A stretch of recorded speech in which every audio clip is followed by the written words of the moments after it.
আসসালামু আলাইকুম। আজকে আপনাদের সঙ্গে আমি কাঁচা আমের খুবই মজার একটা আচারের রেসিপি শেয়ার করব।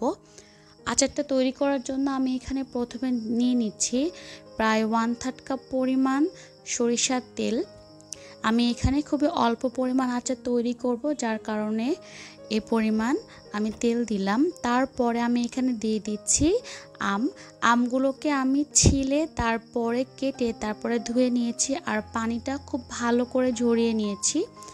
আর টিস্যু দিয়ে আমের গাটা খুব ভালো মতো মুছে নিয়েছি যেন আমের মধ্যে কোনো ধরনের পানি না থাকে। আমগুলোকে এখন তেলের মধ্যে ভালো করে ভেজে নিতে হবে। আর এই আমগুলো একদমই কচি ছিল, যার কারণে আমি খুব বেশি নাড়াচাড়া করিনি। বেশি নাড়াচাড়া করতে গেলে কিন্তু আমটা একদমই ঘেটে যেত। এখানে আমি সামান্য একটু হলুদ গুঁড়ো আর সামান্য একটু মরিচের গুঁড়ো দিয়ে দিচ্ছি, এতে করে আচারের কালারটা খুবই সুন্দর আসবে। আর আপনারা কিন্তু ভুলেও এখানে লবণ ব্যবহার করবেন না প্রথমেই। আর এই আমটা একদমই কচি ছিল, যার কারণে আমি খুব একটা নাড়াচাড়া করে ভেজে নেইনি।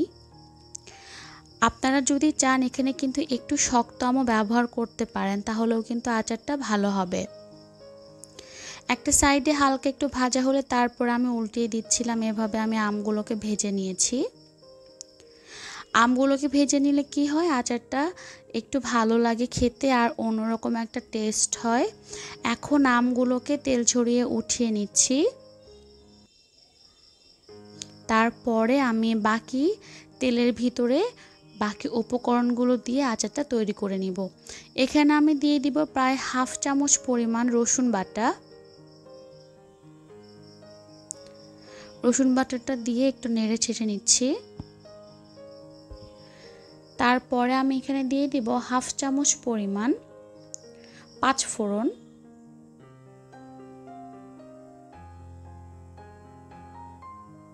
এখন এই রসুন আর 5 ফোড়নটাকে ভালো মতো ভেজে নিচ্ছি।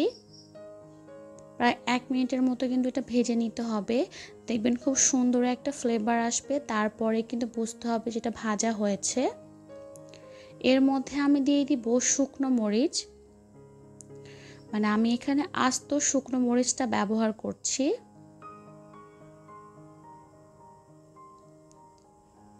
তারপরে মরিচটাও একটু ভেজে নিব।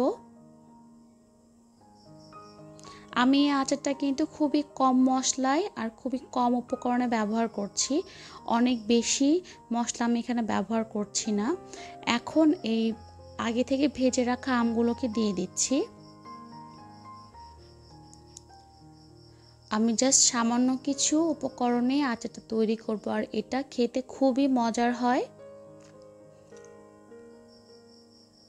কিছুক্ষণ নেড়েচেড়ে নেওয়ার পর এর মধ্যে আমি 1 কাপ পরিমাণ খেজুরের গুড় দিয়ে দিচ্ছি।